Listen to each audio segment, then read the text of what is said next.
Hello and welcome back to my channel. আশা করছি তোমরা সবাই অনেক ভালো আছো আর আমার ভিডিওগুলো দেখছো, ভিডিওগুলো এনজয় করছো।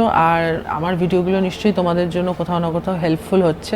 প্রচণ্ড গরম অলরেডি পড়ে গেছে, বাট আশা করছি তোমরা সবাই সুস্থ আছো, হেলদি আছো অ্যান্ড তোমাদের বেবিরাও যথেষ্ট ভালো আছে। আজকের ভিডিওটা ভীষণই অ্যাপ্রোপ্রিয়েট একটা ভিডিও হতে চলেছে ফর দিস সিজন। গরমের জন্যই এই ভিডিওটা বানানো। তো মোটামুটি এপ্রিল মাস পড়ে গেছে এবং আগামী 3-4 মাস প্রচণ্ড গরম পড়তে চলেছে। অ্যান্ড প্রত্যেক বছরই আমরা দেখছি যে গরমের পরিমাণটা আগের বছরের থেকে আরও বেশি বেশি বেশি বেড়ে যাচ্ছে। তো গরম পড়তেই যেসব প্রশ্নগুলো মায়েদের মনের মধ্যে সবার আগে চলে আসে সেটা হচ্ছে, এই গরমে বাচ্চাকে এসিতে রাখতে পারবো কি না, আমার বাচ্চার জন্য এসি সেফ কি না, এসিতে রাখলে বাচ্চার শরীরের কোনো ক্ষতি হবে নাকি, তার ঠান্ডা লেগে যাবে নাকি, এক্সেট্রা এক্সেট্রা। এইরকম প্রচুর প্রশ্ন আমাদের মাথায় ঘুরতে থাকে, কারণ আমরা সবসময় শুনেছি যে এসিতে থাকা ভালো না। তো সেই সব প্রশ্নের উত্তর সবার আগে আপনাদের দেব, তারপরে বাকি কথা বলবো। তো অবশ্যই ভিডিওটা তোমরা পুরোটা দেখো, আশা করছি তোমাদের সব ডাউটস কোথাও না কোথাও ক্লিয়ার হয়ে যাবে। তো প্রথমেই যে প্রশ্নটা সবার মনে প্রচণ্ড বেশি আসতে থাকে সেটা হচ্ছে যে এসিতে বাচ্চাদের রাখা যায় কি যায় না। ভেরি কমন, এবং কোথাও না কোথাও আপনার মাথায় নিশ্চয়ই এসছে যে এই গরমে আমরা তো এসিতেই ছিলাম, বাচ্চাকে এসিতে রাখতে পারবো কি পারবো না। তো তার উত্তর হিসাবে আমি বলি হ্যাঁ, আপনারাও বাচ্চাকে এসিতে রাখতে পারবেন, কিন্তু এসিতে রাখার জন্য কিছু স্পেসিফিক নিয়ম আপনাদের অবশ্যই মেনটেন করতে হবে। প্রথমেই জানতে হবে যে বাচ্চাদের জন্য একটা আইডিয়াল টেম্পারেচার কত হওয়া উচিত।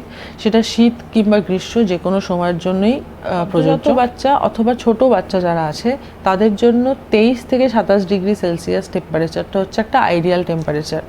এবার সেই টেম্পারেচারটা ডিপেন্ড করবে বাইরের টেম্পারেচারের উপর নির্ভর করে। যদি বাইরের টেম্পারেচার অনেক বেশি হয় তাহলে টেম্পারেচার ডিফারেন্সটা কম রেখে সাস্টেন করতে হবে।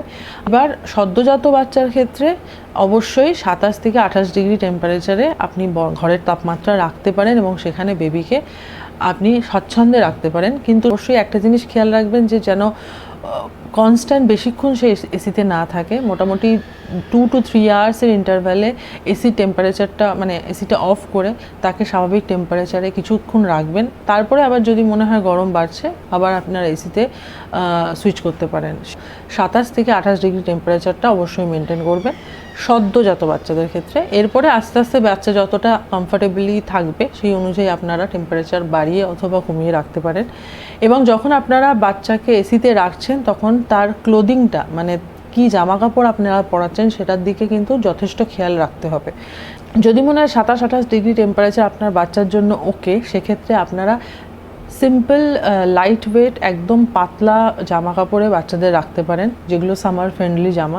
সদ্যজাত বাচ্চাকে এনিওয়ে কাঁথা বা কাপড়ের মধ্যেই রাখা হয়, তো সেইটার জন্য টেম্পারেচারটা সেই অনুযায়ী রাখবেন, যে দেখে নেবেন বারবার করে যে যাতে বাচ্চা ঘেমে না যায় বা কোনো রকম আনকমফোর্টেবল সিচুয়েশন। মোটামুটি শীত গ্রীষ্ম বর্ষা যে কোনো পরিস্থিতিতেই বাচ্চার জন্য এই টেম্পারেচারটা মেনটেন করাটা ভীষণই জরুরি। এর থেকে বেশি বা এর থেকে কম টেম্পারেচার হলে কিন্তু বাচ্চার জন্য সেটা অনেকটা বেশি আনকমফোর্টেবল হয়ে যায় এবং বাচ্চা কিছুটা ইরিটেটেড হয়ে যায়, তার ঘুমের ব্যাঘাত ঘটতে পারে। তার সদ্যজাত বাচ্চারা বেশিরভাগ সময়টাই ঘুমিয়ে কাটায়, তো কোনোভাবে যদি তাদের ঘুমে ব্যাঘাত ঘটে তো ওভারঅল কিন্তু তাদের সম্পূর্ণ দিনটার মধ্যেই একটা খিটখিটে ভাব থাকবে, শরীরে অসুবিধা হতে থাকবে, খেতে না চাওয়া, এই ধরনের সমস্যাগুলো কিন্তু আসতে থাকতে পারে এবং সব মিলিয়ে বাচ্চার গ্রোথে কিন্তু একটা ইম্প্যাক্ট পড়তে পারে। তাই জন্য এই টেম্পারেচারটা অবশ্যই মেনটেন করার চেষ্টা করবেন। যখন আপনারা বাচ্চাকে এসিতে রাখছেন তখন একটা জিনিস খেয়াল করবেন যে এসির মধ্যে যেন কোনো রকম ধোঁয়া মানে মশার ধূপ বা এই জাতীয় জিনিস এর ব্যবহার করবেন না। এবং অবশ্যই বাচ্চার সামনে বা বাচ্চার আশেপাশে নিশ্চয়ই আপনারা স্মোক বা সিগারেটের ব্যবহার করছেন না, এটাই আমি মেনে চলছি।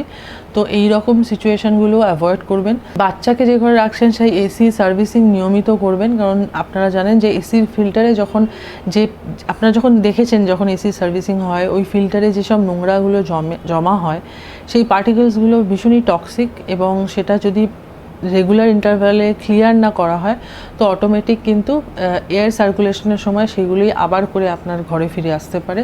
তাই জন্য এসির সার্ভিসিংটা নিশ্চয়ই সঠিক সময় করিয়ে নেবেন।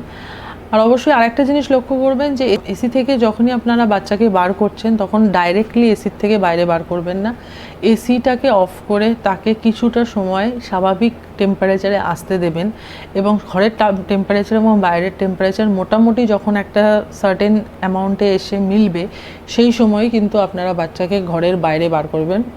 মানে ডাইরেক্ট এসির থেকে যখন আমরা নিজেরাই ঘরের বাইরে বেরোই আমাদের কতটা গরম লাগে, একটা অস্বস্তি ফিল হয়, অবশ্যই বাচ্চাদেরও কিন্তু সেম ফিলিংসটা হয়। ওরা তো আমাদের বলে বোঝাতে পারবে না, তাই আমাদেরই নিজেদের বুঝে এই চেঞ্জ, যে সাডেন টেম্পারেচারের চেঞ্জটা হচ্ছে, তার সাথে ওদেরকে অ্যাক্লিমেটাইজড করে তবেই কিন্তু এই শিফটটা করাবেন, আদারওয়াইজ যথেষ্ট আনকমফোর্টেবল বাচ্চাদের জন্য। যদি এসি থাকছে, এসিতে রাখছেন, ওয়েল অ্যান্ড গুড। যদি এসি না থাকছে তাহলে সেই সব ঘরে রাখবেন যেসব ঘরের টেম্পারেচার অন্যান্য ঘরের থেকে একটু কম।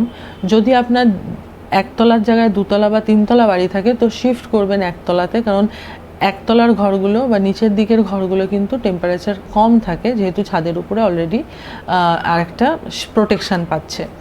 এই বাদে সকাল বা দুপুরে যে সময়টা সবথেকে বেশি গরম থাকে, যে সময় বাইরে থেকে প্রচণ্ড আগুনের হলকা মতো আসতে থাকে, সেই সময় সেই জানলা দরজাগুলো অবশ্যই বন্ধ রাখবেন, অবশ্যই পর্দার ব্যবহার করবেন, এবং অবশ্যই পর্দাটা ভিজিয়ে বা ঠান্ডা করে আপনারা ইউজ করতে পারেন। এতে কি হয়, এয়ার সার্কুলেশনের সঙ্গে সঙ্গে কি হয়, ঘরের তাপমাত্রাটাও কিছুটা কমতে পারে, এবং সেটা কিন্তু বাচ্চার জন্য যথেষ্ট কমফোর্টেবল হবে।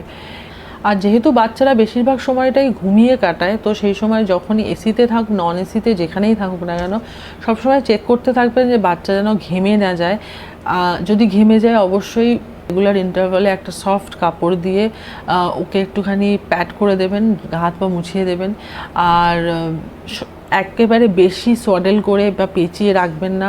যদি মনে হচ্ছে যে বেশি সোয়াডেল না করলে আপনার বেবি ঘুমাতে পারে না, সেক্ষেত্রে অবশ্যই কিন্তু টেম্পারেচারটা আরেকটু কমিয়ে দেবেন, যাতে মোটামুটি ওই সোয়াডেলিংয়ের পরেও একটা সুস্থ স্বাভাবিকভাবে সে শুতে পারে। আর অবশ্যই জামা কাপড়, যেটা বললাম, প্রপার ড্রেস ব্যবহার করবেন, যাতে এটা আপনার উপর ডিপেন্ড করছে আপনারা কী ড্রেস পরাবেন, full sleeve, half sleeve, whatever, সেটা এসির টেম্পারেচারে বাচ্চা কতটা নিতে পারছে তার উপর করবেন। সদ্যজাত বাচ্চা হলে অবশ্যই তাকে তো আমরা কাপড় মুড়িয়েই রাখি সবসময়, কিন্তু আরেকটু যখন বড় হবে, যখন বাচ্চারা একটু হাত পা ছড়াবে বা খেলাধুলো করবে, সেই সময় অবশ্যই ব্রিদেবল, হালকা, লাইট ওয়েট জামা কাপড় পরাবেন। এসিতে থাকছে বলে একদম পুরো গায়ে মুড়িয়ে রাখবেন না, এতে কিন্তু হিতে বিপরীত হয়ে যায়, ঘাম বসে আরও বেশি ঠান্ডা লেগে যেতে পারে, তো সেই দিকটা অবশ্যই খেয়াল রাখবেন। এসি নিয়ে যা যা প্রশ্ন ছিল আপনাদের মনে, আশা করি মোটামুটি আমি কভার করেছি। লাস্ট একটা কথা বলবো, যে এসিতে থাকলে যেটা মেন সমস্যা, যে এসি যে ঘরে চলছে সেই ঘরের কিন্তু এয়ার সার্কুলেশনটা হচ্ছে, তার মধ্যে কিন্তু হিউমিডিটির পরিমাণ ক্রমশ কমতে থাকে। তাই এসি রুমে যদি আপনার বাচ্চা বেশিক্ষণ থাকে, অবশ্যই কিন্তু তার মধ্যে একটা স্কিনের মধ্যে একটা ডিহাইড্রেশন স্বাভাবিকের থেকে বাড়তে পারে। এই জন্য অবশ্যই লাইট ওয়েট ময়শ্চারাইজার রেগুলার ইন্টারভ্যালে তাকে লাগাতে থাকবেন, এবং হাইড্রেটেড রাখবেন মেনলি, এইটা কিন্তু অবশ্যই মাথায় রাখবেন। তো আশা করি মোটামুটি সব কিছুই কভার করলাম ভিডিওটাতে। আশা করি ভিডিওটা তোমাদের জন্য, সবার জন্য অনেক বেশি হেল্পফুল হবে। আর যদি কোনো পয়েন্ট আমি মিস করে যেয়ে থাকি তাহলে অবশ্যই কমেন্টে জানিও, আমি নিশ্চয়ই রিপ্লাই করে দেবো। আর আগামী দিনে আরও কিছু ভিডিও বানাবো গরমকালে বাচ্চার যত্ন উপরে, প্রেগনেন্ট লেডিদের নিজেদের হেলথ কেয়ারের উপরে আরও কিছু ভিডিও নিশ্চয়ই আসছে আগামী দিনে। তো stay tune to this channel. ভিডিওগুলো লাইক করো, ভিডিওগুলো শেয়ার করো তাদের সাথে যাদের জন্য ভিডিওগুলো হেল্পফুল হবে, অ্যান্ড অবশ্যই চ্যানেলটাকে সাবস্ক্রাইব করে দিও।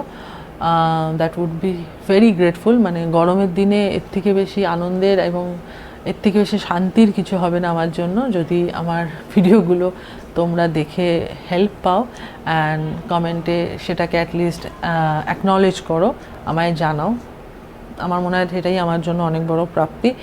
তো অবশ্যই জুড়ে থেকো চ্যানেলটার সাথে এবং ভালো থেকো। Thank you.